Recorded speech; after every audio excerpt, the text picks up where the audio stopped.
Hey everyone, it's Classic DM, and today this little video is going to cover tabletop miniatures and tokens. And inside this video, I'm going to share some tips and cool ideas that I kind of pioneered back in 2018 with making tokens really cheap. And we're also going to talk about the different tiers of miniatures and what you can do to make your table come alive a little bit cooler when you're getting the rare opportunity to play face to face. And this isn't really going to apply to VTT stuff. We're going to pull a little bit from Wargaming, and obviously we're going to talk about where can you get miniatures today for D&D, your 5th edition, 4th edition, AD&D game, etc., etc., etc. So let's go ahead and just jump right in. One of the most simplistic things that people want to do is they want to get some minis on their table, right? And the cheapest way to do that, really, quite simply, is just to go to your local game store and buy a packet. And these WizKid miniatures usually will come with it'll say like dark elves, and it'll have 3 little elves in there, and it costs $4.99. So for $5 you'll get 3 dark elves, and they're usually in different poses and things like that. For example, each one of these little miniatures here are from a pack where it had like 2 dwarves dual wielding, 2 mind flayers, and 2 spellcasters, and you kind of pick and choose which one you want, and that's the one you maybe sort of get into painting.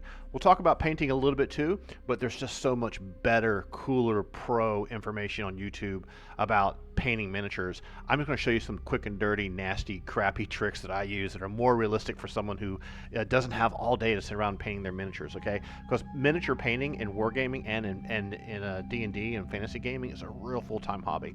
So yeah, okay, so you can buy miniatures, 1 pack, 2 pack, 3 packs, 4 packs. Before you know it, you spent $40. And you're like, dude, I don't really want to do that. But I do really want my players to, come to the table with a miniature for each one of their characters, like their monk and their warrior, and I'll buy the dice and I'll set up the table, and I want them to come to, bring their own miniature. This is a technique you should suggest to your friends to do, but a lot of them are like, I don't really want to buy a miniature, because if there's a TPK or, players die, they don't care. As a DM, really isn't your responsibility to provide all the miniatures, but some people do. Some people really get into it. And this is just an example of like really quick, dirty splashes of amateurish, not wet paleted paint job. And what it does, it just gives you a splash of color on the game table, right? And why is that really important? Well, if you think about it, what you're trying to do is when you really have a game going on, you want to have those miniatures on the table, right? You want someone to say, hey, well, this is my cleric. The cleric's going to stay in the back. We've got a monk here, right? Let's turn this way so you can see it a little bit better. She's turned this way. There's a monk, and we got our little dwarf warrior here, right? This little guy here. He's even got little rocks at his feet and stuff like that. Turn him this way so you can see him a little bit better, right? And this is just a really fast 20-minute paint job. So the claim to fame in this video is not my painting ability, okay? So for example, if you were to, go to Miniature Market, and here he is, right, for $4.49. You always save about 50 cents to $1 when you order from Miniature Market. It's hard to find stuff unless you already know what it is. So this little dwarf guy that you see here, let's pull that web camera back up again. This little guy, what is it, this way or this way? I got the camera flipped. It's not going to focus very well. But this is the little dude here, right? And it came in a packet like 2 or 3 of these guys, 2 in this packet here. That's cool, but when there's one character you want, it's kind of hard to get it. And over time, you might find yourself, if you wanted 40 things, 40 skeletons and 20 frost giants, you're like, wait a minute, I have to spend $300? It actually becomes unaffordable pretty quickly. So if you just want to get a few miniatures on the table to represent a party and major NPCs, or you've got a big villain, that's not very expensive. So we got 1, 2, 3, 4, 5, 6, 7, 8, 9, 10 miniatures here. Each one's different. They're not coming from the same packet. So that's about $50 worth of miniatures right there, because we're only using 1 from each of the packets, right? You may not want to spend that much money. So that's where it gets kind of tricky, because even though, a little $4.49 packet like this from Miniature Market costs about $4.99 in your store, it can get up really quickly. So you're the DM, you're like, I want to find an economical way to do this. How do I do this? Okay, here's another thing you can do. There's 2 other tricks you can do, and they come from Wargaming. Now, one of them is to go to Warlord Games, right? These are UK British wargaming company, and what they do is they make historically accurate wargaming miniatures for every time frame in history, and they also have a few fantasy games. So let's just, I'm going to shuffle some things here behind the scenes while their banner page flips around. They basically started off with a wargaming system written by the same guy who wrote Warhammer 40k, Rick Priestley, and it was called Hail Caesar, right? Let's put that here on the table, and we'll go back to the overhead view. So Hail Caesar is a war game. Now, you're here to watch AD&D videos. I'm not going to sell you into try to playing war games. What I want to show you, though, is the thing about war games that are really, really cool is the people that supply all the miniatures for them, they're supplying massive armies in huge quantities. Now, what does that look like? Like, say, for example, you went to the Warlord page. You say, you know what, I really want to get some crazy looking, archers that look kind of like Egyptian archers or something like that. But I don't need 5 million of them. I just need 40, like 40 scrub. I want city guards for, Absalon, or I want the city of Greyhawk. I want city guards. How would you actually do that? Well, what you would do is you go, okay, well, I want something historically accurate. You would want to look under the Hail Caesar heading. And when you look under the Hail Caesar heading, you probably want to go down here and you see that they have things from the Bronze Age, which is all these different empires, the Hittites, the Old Kings, the Libyans. And what you want to be careful with is you start looking through here and go, wow, look at all these different cool things. These, let's look at the early Hittites, right? Like, hey, look, this is this crazy cool chariot. Here's a bunch of dudes that look like villagers, the Hittite Anatolian Highlander javelin guys. Here's a bunch of guys with bows and arrows. That's cool, but maybe you want something a little more armored, something more Middle Ages. You can go into the Dark Ages, the Age of Arthur, and go, okay, what's in here? What do we got to work with? Oh, these guys look cool. These guys would be great prison guards, right? These would be great city guards. So for 22 bucks, right, you're going to get this little set here, unpainted. That's a key point. But you need to be careful. These are all 28 millimeter, right? And you can only get 5, but these are metal. And I strongly advise you to stay away from metal miniatures. You want to get plastic ones. Why? Metal miniatures don't quite have the cool detail that you're really, really looking for. So if you're going to go digging into wargaming websites, they evolved from lead, like Ralpartha and Grenadier models did. But you want to, and these guys here are professionally painted, that's fine. It's the front and here's the back view, etc. They look great, but these are metal and they're a little on the clunky side. So what you want to do if you're ever going to look for that kind of stuff is, okay, let's see, is there something in the SPQR, which is a skirmish game? You don't want to buy like the starter set for $200, right? You're not trying to do that. We're trying to do this economically. Say you want to get something along the lines of, these guys here, right? Germanian horsemen. That would work really cool for your campaign or something. You could go through here and look through here and Warlord down here, resin. So these guys are going to be plastic miniatures. Now, what's the trick with that? Well, I tell you what, let me go step over here for a minute. Let's pull this web camera back up and let's just show you what you're getting into, okay?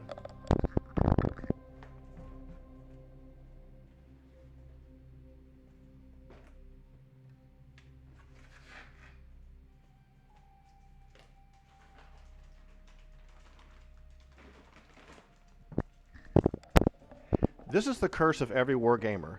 We have a lot of sets of really cool stuff that we might need that we haven't built yet.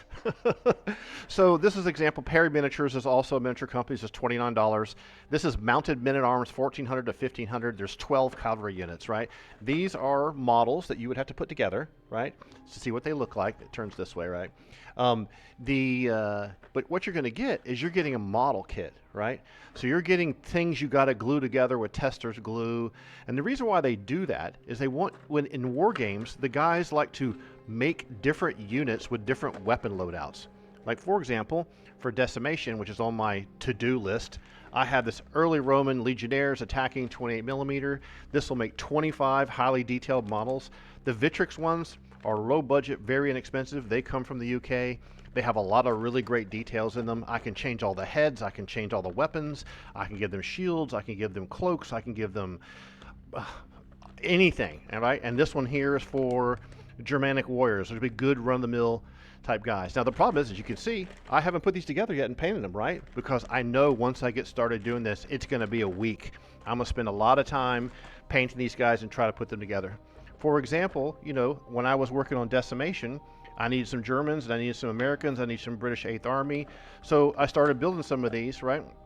And we get, here's some of the German guys I have here that I painted with the same kind of technique I use for my regular miniatures. Here's a British 8th Army guy here, and these are from these sets. So, if you were playing Decimation, the World War II version, you've got different guns and all this kind of stuff. So the thing about wargaming models is you get the flexibility to dictate what the final model really looks like. Where if you, and you're also getting a large quantity, so this is like 30 US infantry, 30 German grenadiers, 25 British infantry. So that gives you a lot of options. That's the thing about wargaming stuff that's great. Like for example, this pack here, which cost me $25, is 60 barbarians. So imagine if you bought a WizKid packet with 3 miniatures in it. That would be 20 packs times $5 each would be over $100. This costs $25. So my time invested into making these models will pay off in the long run, right? Okay, so you say to yourself, whoa, what are you talking about, dude? What's about this economical method that you were saying earlier? The other thing you can do, okay, if you're not going to do wargaming miniatures, right, and you're not going to use terrain like this, and if you want more than just the party, and you can do tokens. So let me just show you the token thing. This, I know I have a video about this a long time ago, but it's a really long one, and I'm gonna give you kind of a snapshot about the token method, all right? So what we do is we have a camera on your phone, right?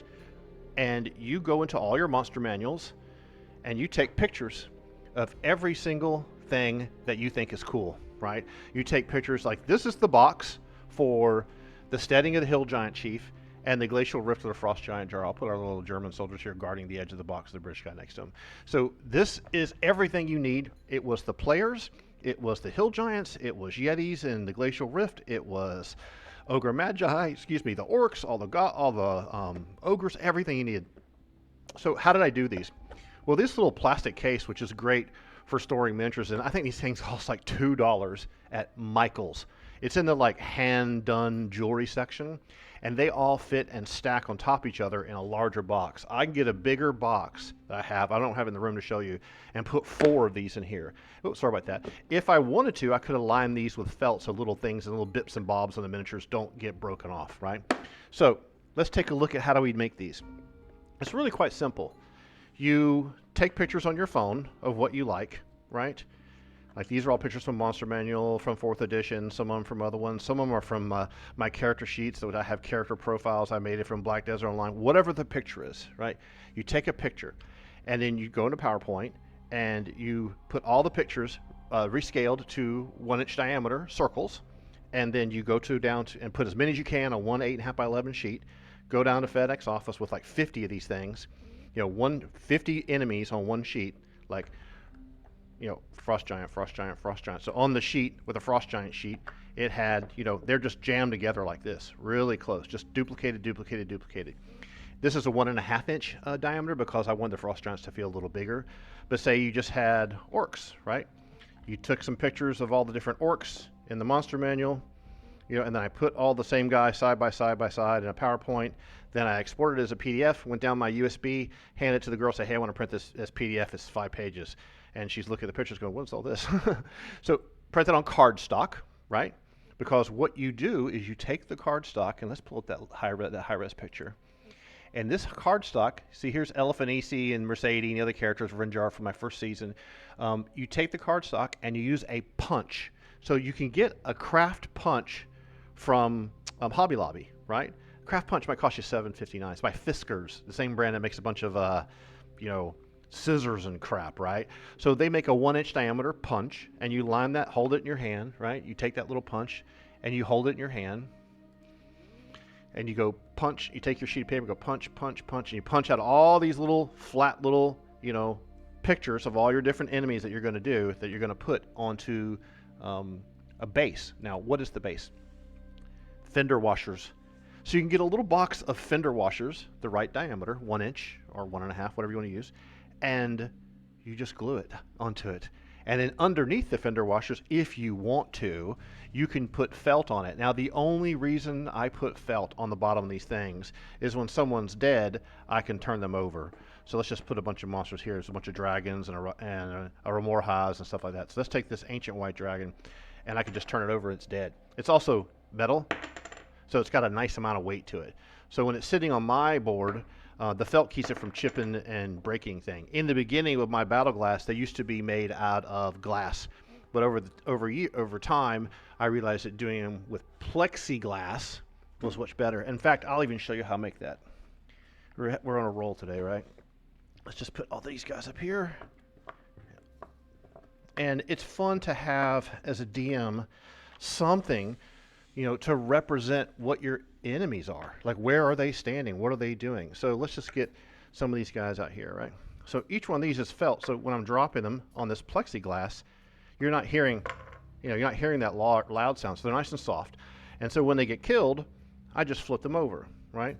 Now the camera's gonna be a little skewed, so some of these guys won't look like they're on the grid, but that works out really, really well, because if the players came to the table with their miniatures that they made and they painted, and you or the DM, you got all the enemies of the whole adventure of the campaign figured out ahead of time, you could just pull from your little box like this when the encounter happens, put them on the battle map, and you got a bunch of orcs attacking from the back. A player could be a token, or a player could be a mini. All right, so this is a super duper cheap way to make those tokens. If you want more detail on how to make it, in the description is a link to the original video where I show you the punch, I show you how to glue it, I show you how to do this, I show you how to cut out the felt, everything you need to know. And you can take it as far as you want to. In fact, if you wanted to, there's different colors of felt and things like that you could use. If you really wanted to, you could even just use miniature bases. All right, now the option's like what? Okay, so I can do wargaming stuff in mass quantities if I need a bunch of archers or city guards, or if I even need skeletons and things like that. What other kind of creatures can I get, right? So let's go back to the web page. So remember we were talking about the different models you can get from Hail Caesar. They also have a mythical set for Warlords of Aeron factions with elves and dwarves and orcs and undead. So if you ever had an adventure where you needed a lot of cheap undead, I wouldn't pay $100 for the starter set or anything, but for $33 you can get a massive army of skeletons, and you would be able to set them up and build them in a way to be whatever configuration you wanted, right? So you could have spearmen with shields, guys with swords and shields, so the flexibility and the fun factor of painting them, like if you wanted to be like corrupted, oozing skeletons with like a green nastiness on them, you could paint them that way too. Whereas if you try to get this many skeletons in deep cuts WizKid stuff, you're gonna pay through the nose. So you may ask yourself, do I want 50 skeletons like this that look totally awesome that I can reuse? Once you make 50 skeletons, you're never gonna need them again, right? Or do I want to, or I just want to make a bunch of tokens for them, okay? So let me show you real quickly here another alternative, right? Another alternative. Let me move the board out of the way here, and then I'll cut the camera right back. So have you ever heard of Game of Thrones? Duh. And don't think about that kid on the internet that argues with everyone, right? So there is a miniature game by CMON or CMON, which is Cool Mini or Not from the old days, it's the Game of Thrones. And they have this little mini game, and they have these massive boxes of the units, which is all the enemies and things like that. So these are really, really, really good. These are like if you had someone who was a buddy of yours who modeled them and then made them, made the models for you, right? Like this is $34.99. It costs even less at a store. And you get this incredible set of minis here. It's like 4 miniatures, 2 unit cards, solo movement tray. This is a wargaming kind of 45-minute long game where all the miniatures sit in little trays. And I'll open a box up and show you what it looks like. But if you needed quantity, like remember we were talking earlier about, hey, we need some prison guards. Let's see, here's the Night Watch faction pack. So this one here, $19. Oh, that's just cards. We don't want that. Sorry about that. Let's go to one of the Stark Sworn Swords, right? This will be like an army set. It's about $40 for this one, but you're going to get these guys and these, they look like Absalom guards, right? They look like the City of Greyheart guards. What's the problem with these guys? The problem with these guys, to tell you the truth, is they come in these really ugly, terrible looking colors. And you have to paint them, or at least prime them. And I'll show you how I like to do that too real quick here. So here's just another one here, right? So they look like this, and you look at the detail in these guys. It's actually really cool. So I'm going to show you, I have some of these. Some of them I painted and some of them I haven't. Let's go and show you the web camera again. So this is what these things would look like, right? You get this box. This is Baratheon Wardens. It looks like a bunch of dudes, with a plate and shield and warhammers, and the art is beautiful. And it's like, wow, it looks awesome, man. It's so cool looking. And this one was $34.99. I got it on sale on a Memorial Day sale, and these are the little guys on the inside, right? So let's just open this up. Let me show you what you would get with one of these things, just so you know ahead of time. And so obviously rip all the plastic off. Don't put your lips on this. You could damage your ability to speak. And you get a little box, which is great for storing dice in. And it has this tray. And you're like, what the hell is a tray for? Where's the miniature bases? Don't worry about that, because in their little game, they use little army units. Like you would have this, like in war games, like this guy's army units will be here. And then you have little cards, which are for like what the unit does, their little powers and this kind of stuff. We don't care about that, right? Then you have these guys here. See how these guys are all like this PP color yellow, which is totally ugly, right? But their models are good. They're really good. So it has this little top on it, and you pull this off. Has it got tape holding it on there? Yeah, let's cut that tape off, because I don't want you to be surprised. I'm not doing this to show off the fact that I collect this crap like a child. What I'm trying to do is give you a sense of what you really get. So in their war game, you know, they have things where you put these guys in these little trays. So you have a formation and has a front face and etc. Now we don't need any of that. Let's move that over here. So what you're getting when you do this is these incredibly detailed models. These models are just absolutely fantastic. The detail on them is really, really good. Now, my camera's not going to focus on that. But look at the picture online, right? Let's go back and show you that real quick. The detail is really, really good. So you have this problem where you're like, wow, these look great, but they're not the run-of-the-mill gray guys. You know, you're kind of forgiven to have unpainted minis at the table. They don't have bases. You know, they don't have any bases. They're kind of sort of standing up on their own. Now, if you put some time and energy into it, yeah, you could paint them. You could put bases on them and make them look like these guys with flocking and rocks and all that kind of crap on there. You know, so but you don't get that when you get these, right? What do you get? You get these guys, right? They're completely ugly, but the poses are awesome. So you're gonna have to paint them. You have to paint them to some degree, even if you slop on some paint on there. So what would be the best way to do that? Okay, let's talk about sloppy painting. I'm gonna move this out of the way. Give me just a moment. So if you're going to paint stuff, yes, there's tons of YouTube videos that talk about all the different paints that you could use. They talk about what you know, how to make them look awesome and how to do all the different types of weathering and dry brushing and how to set up your wet palette and what kind of brushes to get and what paints to get. That's an entire hobby, like an incredible hobby unto itself. So let's just show you here what you could do, and you can probably guess ahead as what I'm going to talk about. Where is my box with these guys? Okay, so here's a box here. So the good thing about these guys is you can take them out in the backyard and get a can of this Rust-Oleum 2X Ultra White flat primer, and you know, this is a speed paint method some other guys have pioneered. You can get a Rust-Oleum 2X Painter Touch paint plus primer, right? This one's charcoal, great because I use it for Germans. But you can pick any color you want. So what you do is you get these guys, you put them in a box somewhere, and I even painted them in this box, and you paint the dark color all the way around everything. So use the dark color first. So the guys are completely covered. Squirt them in front, let it dry, squirt the back, squirt the top, let it dry. You don't need to cover everything. You see how these guys were this ugly green before? You just want to cover it enough to get some level of scratchy kind of like paint covering on it. So when you do go back to paint these guys, like these guys have been painted, right? These guys, these guys are Song of Fire and Ice, bald-headed, red-beard, barbarian dudes. I even put flocking on them and everything. They got a little halberd that's all silver and shit like that. That's cool. You know, these guys are okay. This is a speed paint job. I probably did this paint job in an assembly line fashion and painted 40 of these guys. So what you want to do is you're going to use the dark color, the black first, face all the enemies away from you, turn them all around. 20 minutes later, paint them that way, and then at the end you're going to stand them up in a box like this, right, etc., etc., and then you're going to come in with this white primer and you're going to splash this on top of them like that, because you want it to feel like snow is falling on them. Now why do you want to do that? This gives you a little bit of highlighting on these guys. So I really should adjust the camera, but I just don't feel like it. Let me just move it down here. So it gives you a little bit of white highlighting on the top and a unified color everywhere else, so that when you want to go through and actually start painting them, you just paint the base. Like I haven't even put the stoppers on these guys because their bases are so strong.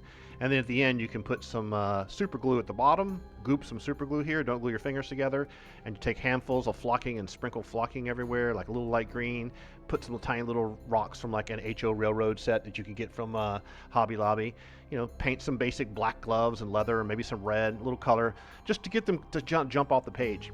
So as you can see, you know, these guys are part of the assembly line process. Their ultimate goal is to be kind of like these guys here.